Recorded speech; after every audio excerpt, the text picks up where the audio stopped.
extenderse hacia afuera y enseñar los sitios activos de la actina, ¿no es cierto? Para activarse los filamentos de actina por acción del calcio, las cabezas de los puentes cruzados, que en este caso sería la miosina, se unen a los sitios activos de la actina. ¿Tienen algo para escribir? Entonces, habíamos hablado anteriormente en el dibujo de gracias. Entonces, ¿no es cierto? Teníamos nuestra actina, digamos que es esta la actina y que esta tiene los sitios activos, ¿sí? Digamos que estos puntos negros son los sitios activos. Que estos puntos activos se activan cuando ingresa calcio, ¿no es cierto? El calcio lleva hacia afuera el complejo troponina-troponiacina y expone estos sitios para que estos sitios activos se puedan unir, ¿sí? A la miosina, que en este caso habíamos visto que hay meromiosina ligera y la meromiosina pesada con sus cabezas, ¿no es cierto? Ya. Entonces esta parte de la meromiosina pesada, la cabeza, ¿sí? Tiene que unirse al sitio activo de la actina, ¿sí? Y esta sería la miosina. Eso es lo que dice.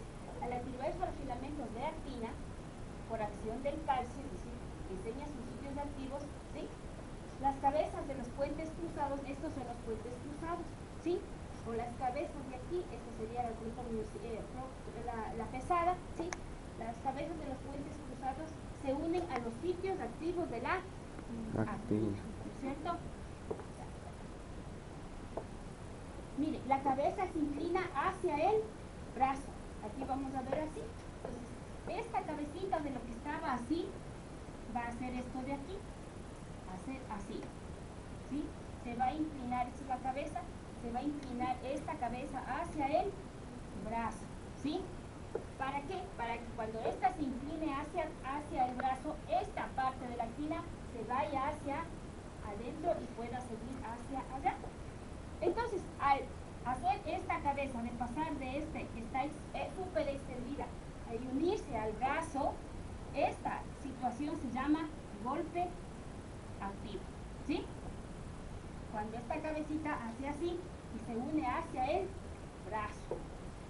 Y de esta forma, al hacer esta cabecita así, arrastra la actina, que es esta de aquí, al centro del filamento de esta miosina. ¿Está ahí entendido? ¿Sí? La cabeza luego, una vez que cumple esta función, se separa y regresa a su sitio normal. De esto estaba nuevamente, se separa y la cabeza llega nuevamente a esta posición inicial que está. Es decir, de lo que estaba así, arrastró hasta acá, cumplió su función de llevar a esta mioactina hacia adentro, cumple su función y nuevamente la cabeza regresa a su lugar o dirección normal. ¿De acuerdo? Entonces, ese es el efecto de la cremallera. La cremallera, han visto cómo es los cierres. Se van cerrando y los puentecitos de los cierres se van yendo hacia adentro. Por eso se llama teoría de la cremallera. Miren, el efecto Fehn nos dice que a mayor trabajo de un músculo, más grande será el volumen de ATP que se segmenta en ADP. El ATP, al eliminar un fosfato, se transforma en ¿qué? Adenosina. En ADP. Ajá. Y si es que a este le añadimos un fosfato, se transformará en ATP. Eso es lo que dice el efecto Fehn. A mayor trabajo del músculo, más grande el volumen de ATP que se transforma en ADP. El golpe activo, ¿cuál era el golpe activo? Cuando la cabecita, ¿sí?, de la meromiosina pesada, ¿sí?, iba y se dirigía hacia el brazo o hacia la meromiosina ligera, ¿no es cierto?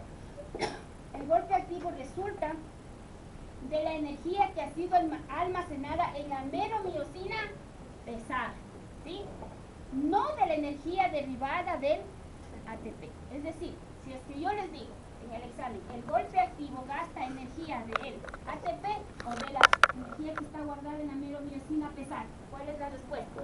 Almacenada en la está almacenada en la meromiosina pesada. ¿De acuerdo? Miren, al inclinarse la cabeza del puente cruzado, la molécula de ATP se fija a la cabeza. Miren, al inclinarse la cabeza, este dibujo de acá, a la cabeza del puente cruzado, molécula del ATP se fija a esta cabeza, cuando este ATP se fija a la cabeza, ¿sí? Esto hace que dicha cabeza se separe del lugar aquí, se separe y pueda regresar. ¿De acuerdo? Es decir, la energía que hace que la cabeza se vaya hacia el brazo, se utiliza la energía que está en la meromiocina pesada. Pero la energía que utiliza para regresarse nuevamente a su sitio de origen deriva del ATP. ¿De acuerdo? El ATP es roto por la ATPasa. La ATPasa, ¿sí?, es una enzima. Todo lo que es asa, acuérdense que es una enzima. ATPasa sería una enzima. Esta es la enzima que está en la meromiocina pesada, ¿sí? La energía liberada inclinaría la cabeza de nuevo a la posición normal perpendicular. Es decir, esta ATPasa, ¿sí?, esta es la que nos va a ayudar para que se produzca el fosfato, ¿sí?, y que venga al ATP y que este ATP sea utilizado cuando regresa la cabeza a su sitio de origen. En resumen, para el golpe activo, la energía que uso es de la meromiocina pesada. Para que regrese la cabeza, se utiliza ATPasa, que hace que desdoble el ATP, elimine un fósforo y ese fósforo sea utilizado para la energía para que regrese la cabeza a su sitio de origen. ¿De acuerdo? La contracción muscular depende de la energía proporcionada del ATP. Luego de que el ATP es roto en ADP, el ADP debe nuevamente coger un fosfato a lo que llamamos refosforilación para nuevamente formarse en ATP. Muy bien. Entonces, las fuentes de energía para que este ADP se transforme nuevamente en un ATP y tengamos energía, provienen de qué nomás, miren, del fosfato de queratinina y de los alimentos, hidratos de carbono, grasas y proteínas. Quedan 5 minutos. Ya, solo 2 chapas. Hay 2 tipos de contracción. La contracción isométrica, iso es igual, ¿sí?, cuando la longitud del músculo no se acorta durante la contracción. Eso se llama una contracción isométrica, es decir, el músculo está fijo entre 2 puntos, ¿de acuerdo? La contracción isotónica, ¿sí?, cuando la longitud del músculo, en cambio, esta se acorta durante la contracción, es decir, por ejemplo, cuando nosotros utilizamos pesas, ¿no es cierto? Cuando hacemos pesas, los músculos, ¿no es cierto?, van a hacerse, de lo que estaban alargados, se van a hacer hacia arriba y se van a acortar. Esa es la contracción isotónica. ¿Cuánto llamamos nosotros unidad motora? Cuando cada fibra muscular, habíamos hablado ya de fibras, fibrillas y tanta cosa, ¿no es cierto?, están inervadas por una sola fibra nerviosa, nosotros hablamos de unidad motora. ¿Cuándo llamamos de hipertrofia muscular? Cuando hiper, ¿qué es? Hipermarket. Alto, máximo. Bastante, ¿no es cierto? Hipermarket. Aumento del volumen muscular. Hipotrofia, ¿qué será? Disminución. Atrofia es más allá de la disminución, cuando el músculo se destruye totalmente. Miren, los diámetros de las fibras musculares. ¿Se acuerdan de las fibras musculares? Los diámetros aumentan en la hipertrofia. Y como aumenta, existirá también incremento de qué nomás, del sarcoplasma, de los nutrientes, del ATP, del glucógeno, de los lípidos y las mitocondrias que están dentro. ¿Sí? En este párrafo hay autores que dicen que existe en la hipertrofia muscular, existe el aumento de las miofibrillas. Otros autores dicen que no se ha comprobado que existe aumento de las miofibrillas, solo aumento del volumen de las fibras. Una cosa es que tenga más miofibrillas y otra cosa es que esta miofibrilla sea más grande, ¿no es cierto? En todos los casos va a producir aumento aquí con aumento de miofibrillas y aquí con aumento del diámetro. Esto no está comprobado.